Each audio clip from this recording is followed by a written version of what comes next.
Check out carmarshal.com. The link is in the description. They help support us. Study shows kids are born creative geniuses, but the education system destroys imagination. A landmark study shows how most people are born brilliant and lose their abilities to think like a genius over time in the educational system. By Jack Burns, February 4, 2018. Dr. George Land and Beth Jarman were commissioned by NASA to help the space agency identify and develop creative talent. The two were tasked to research school children in an attempt to identify creative individuals from which the agency could pick to help with their many products. In a recent TED Talk, Land described his team's surprising findings on the education system, which are nothing short of shocking. It seems American school children lose their ability to think creatively over time. As students enter their educational journey, they retain most of their abilities to think creatively. In other words, children are born with creative genius. Employing a longitudinal study model, Land and Jarman studied 1,600 children at ages 5, 10, and 15. Surprisingly, Land said they discovered if given a problem with which they had to come up with an imaginative and innovative solution, 98% of 5-year-olds tested at the genius level. Simply put, their answers to how the problem should be solved were brilliant. Upon entry into the school system, those numbers started to drop dramatically. When the team returned to test those same subjects at age 10, the percentage of genius-level imaginative and innovative thinkers fell to an unthinkable 30%. The indicators led the researchers to believe the current educational system is to blame. Not only did 68% of those students lose their ability to think with imagination and innovation, the thought that only 30% could still do is unfathomable. The downward spiral continued to be demonstrated at age 15. When the researchers returned, the percentage of genius-level students had dropped to an abysmal 12%. Gasps could be heard all around the room as the audience attempted to process how such a brilliant group of students could sink so low in their imaginations and ability to solve problems with innovation. Advertisement. Land blames the Industrial Revolution and its burgeoning factories for the demise of creativity. During that era, Land said the natural approach to teaching and learning led educators to develop factories for human beings, too, called schools, so we could manufacture people that could work well in the factories. From a qualitative perspective, teachers point to governmental intrusion into the dumbing down of the nation's school children. Starting with the development of the Department of Education, the federal government's handprint is all over some of the worst decisions regarding public policy and education. From the Clinton administration's mandated federal testing guidelines, to Bush's No Child Left Behind Act, to the disastrous Obama administration's Common Core curriculum, teachers everywhere have complained they're not teaching any longer. They're simply instructing students to achieve the minimum educational requirements necessary for them to pass a standardized exam. Predictably, during those administrations' attempts to force a model of education upon the nation, the homeschool movement has flourished. Parents were forced to come to the conclusion their local public school was failing to provide an education sufficient for their children to be able to attend college. As a result, Land's team was not surprised to find only 2% of adults, age 31, still retain their ability to think imaginatively, with creativity and innovation. He said, "Look, folks, if we're going to enter the future with hope, that's not going to do it. We have to do something about it." Land says people can actually get back to thinking creatively with imagination if they will get rid of stinking thinking. He urges listeners to get rid of 3 aspects of education: judgment, criticism, and censorship. When students come up with a brilliant idea, they're met with constant criticism, therefore they become conditioned to think like the masses, instead of coming up with an accepted alternative solution. Find the 5-year-old in yourself, Land implores. He says it has never gone away and can be accessed at any moment. Land said so, the great designer said, "I'm gonna put that mechanism in so they exercise it every day in case they ever need an idea." You've got that capability, absolutely. but land says we only exercise that genius part of our brains when we're dreaming. So dream big. Dream often. And don't let naysayers reign on your imagination. Using brain scan imaging, Land demonstrated how the brain is practically useless when it's afraid. In contrast, the human brain is exceedingly active when it's imagining. Without specifically criticizing the educational system, Land addressed the major problem with teaching students to get the right answer. He says, instead, students should imagine many possibilities to achieve innovation and problem solving. According to Land, in order for industry to survive, it must be continually innovating and adapting to change, expecting the landscapes to evolve, and evolve with it. Instead of becoming fixated on one right solution, come up with 30 to 40 imaginative ones to become innovative.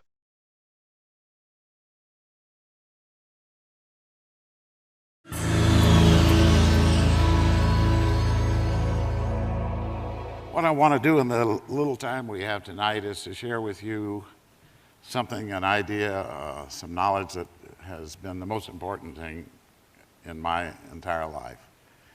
And an idea that has me totally frustrated and incredibly optimistic at the same time about the future. So to get started, what I would like to do is to, this is going to be a short presentation, don't get scared. But let's start out with the last 2 million years.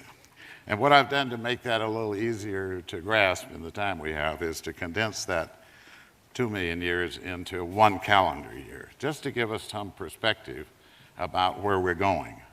So we're going to take that 2 million years and look at it as 1 calendar year. And I'll start at the beginning.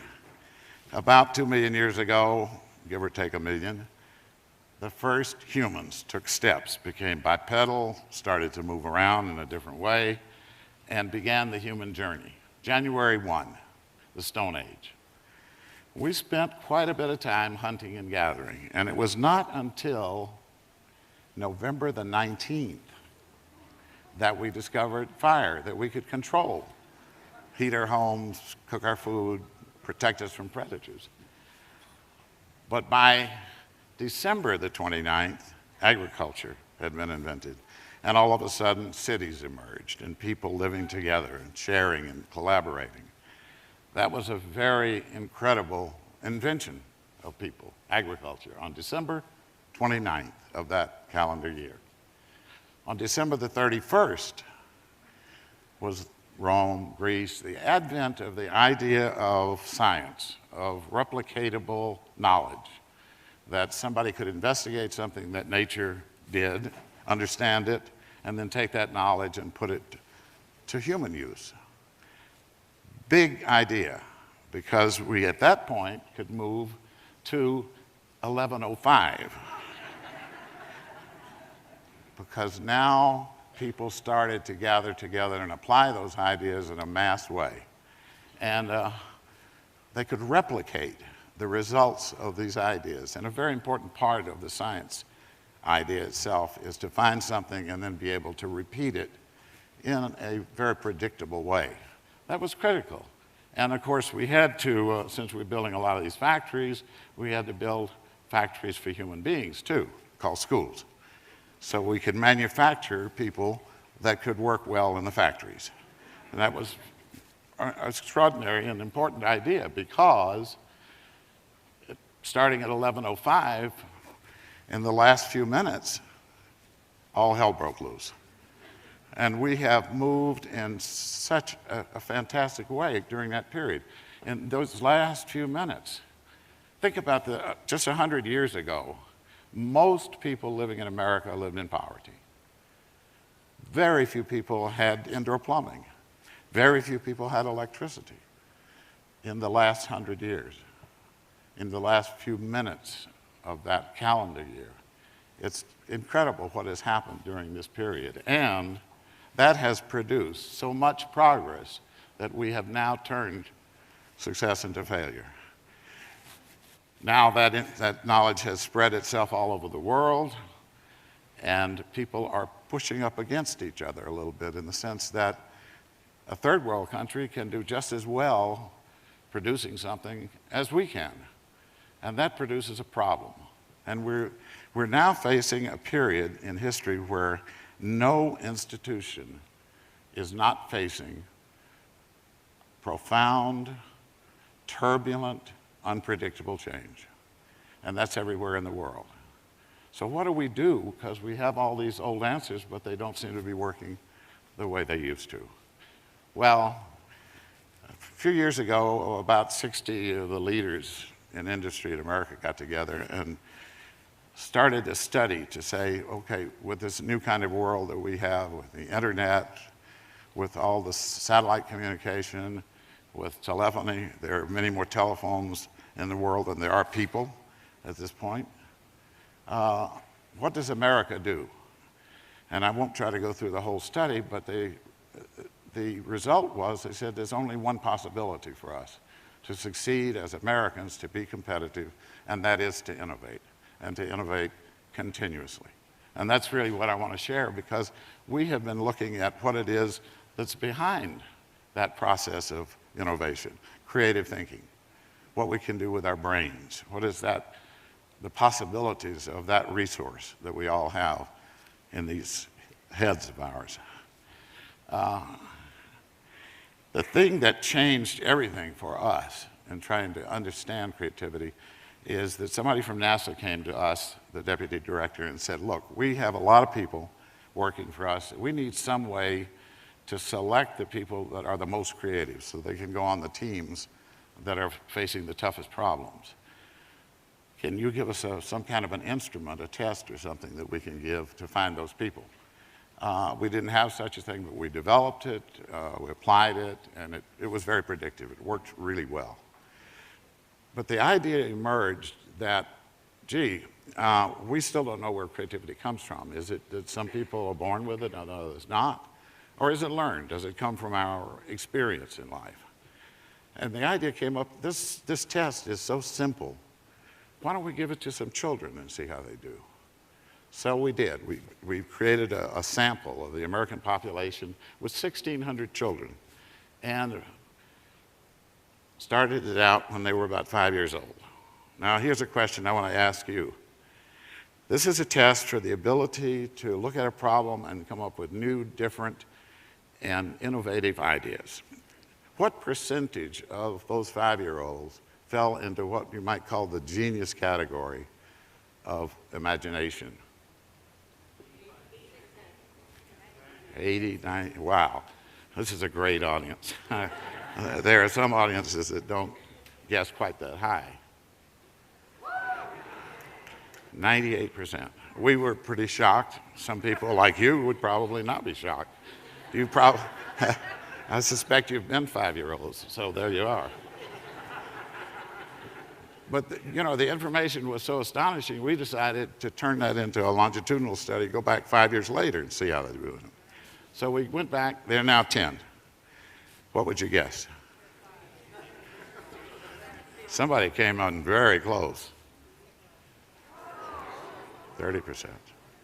We decided to extend it for 5 more years. They're now 15. Well, we have some pessimists out there. It was all the way up to 12. So you can see something of a trend here, right? That study ended because so many people got depressed. Most of the testing was done by teachers, and they just didn't want to do it again. But we have tested a lot of adults. And what would you guess? You're close. 2%. Now, the great historian Oswald Spengler once said, in all of his years of studying history, he had concluded it only takes 2% of a population to create the basic ideas and that everybody else applies them. And it turned out, gee, he was pretty close to right. Look, folks, if we're going to enter the future with hope, that's not going to work.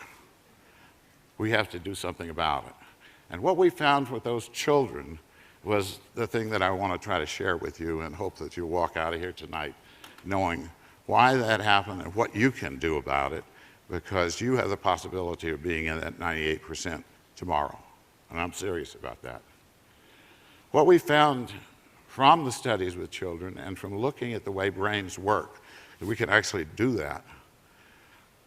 There are two kinds of thinking that occur in the brain, and they use different parts of the brain, and it's a totally different paradigm in the sense of how we form something in our minds.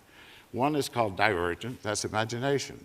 That's generating new possibilities, and the other is called convergent. And that's where you're making a judgment, you're making a decision, you're testing something, you're criticizing, you're evaluating. So one is like an accelerator and the other one is like the brake. We found that what happens to these children as we educate them is we teach them to do both kinds of thinking at the same time. So when somebody asks you to come up with new ideas, as you come up with them, what we've mostly learned in school is to start looking at them immediately and trying to say, oh, well, you can hear the stuff that goes on. We've done that before, we've never done that, that's crazy, that'll cost too much, all of that. When you actually look at what's happening inside the brain, you find that neurons are fighting each other and actually diminishing the power of the brain because we're constantly judging, criticizing, etc. This is not going to work, folks. You need to find the 5-year-old, and you can. That capability never goes away. That part of the brain that produces this wonderful imagination is something that you exercise every day when you're dreaming. So the great designer said, you know, I'm going to put that mechanism so they exercise it every day in case they ever need an idea. You've got that capability, absolutely. And you'll move from the normal brain, which is that colored area shows normal thinking, to a brain that is very active everywhere, particularly in the front. So it gets worse because if we're operating under fear, we're using even a smaller part of the brain. And as we begin to use logic, we use more, but we begin to use creative thinking and the brain lights up. It's just extraordinary what happens. And nature does this as well, we found, that evolution works that way, producing many alternatives, then through natural selection, selecting the best ones. But it's always creating a lot of possibilities before it starts selecting. So the question we face for the future is, are we going to be in a culture that depends on right answers, that are repeatable, that are always predictable? Or are we going to have a culture where whatever it is we're thinking about, a new recipe or a spaceship, are there many possibilities? Can we create a new future that solves the new problems that we have never seen before? So Einstein was right, and your issue is to go beyond the first step that we took and take the first leap and turn your 5-year-old on to tap into that imagination that every one of you has that can make the future extraordinarily brighter for everybody. Tomorrow, do an exercise. Pick up a table fork, turn your 5-year-old on, and come up with 25 or 30 ideas on how to improve. Let that 5-year-old figure out ideas on how to improve that table fork.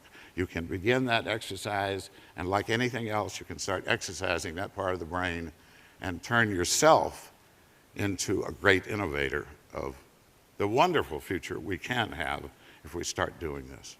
Thank you.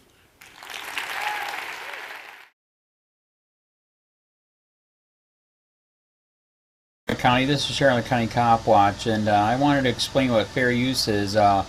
You can use pieces of news articles if you're doing it for news reporting, you have commentary, and you're doing it for education purposes. So that's what fair use is, as you can see right here. Another reason why I wanted to make this video is to let you know I just joined with Patreon. A nice thing with Patreon, I make no money on YouTube. They took the money away years ago, and so this is another way to give, and it's a nice thing too because you can give monthly. You can give $1, $5, $10, whatever. I do 4 to 5 hours a day on trying to wake the sheeple up on how corrupt it is and different ways that you can fight the corruption. So Patreon is a way that you can do it, and then of course the old way is still there. Donate to Sheriff County Cop Watch with PayPal or credit card. So keep that in mind. 4 to 5 hours a day. I make no money, but the corruption happened to me, and I'm sick of it. So I'm trying to wake people up. But my wife would love it if if we could get some help out there. There's 47,000 subscribers. Just think if each one of you subscribers just gave a let's say actually yes, $1 a month. 47,000 subscribers gave $1 a month. That would be awesome. That's not going to happen, but anyways, that would be great if it did happen. But do the math in your head. Just think about it. Like I said, 4 to 5 hours a day. I get no money from YouTube. YouTube has gone nuts. You can't do anything anymore. They're taking the money away everywhere. So these are a couple different ways that you can still help out with all this time that I put in. And as you know, I'm in a special situation where at least I can do it. 4 to 5 hours a day. We have a cleaning company during the day. That's what allows me to do this, and we're debt free. So this is my hobby. I don't go fishing and all that other crap. I try to save the world. So help me out to make the wife happy, man. In fact, if you guys did give $1 a day, and there was 47,000 of you, and you did it, and each of you gave $1, and that was every month, oh my God, yes, I could quit. I could start suing them. Another idea too that we have is, if I got some funds, we could actually contact everyone that has been ticketed and or arrested and put in jail and start sending them postcards to let them know we're here, and to see if everything went all right, and if it didn't, find out their story. So we could even do more investigations and more lawsuits. Lawsuits take money. So just think about that. 47,000 of you so far right now. $1 a day. $1 a month on Patreon, or $5 a month Patreon, 10, 20, whatever. Just do the math in your head. Help out. This is a lot of work every single day. Thanks.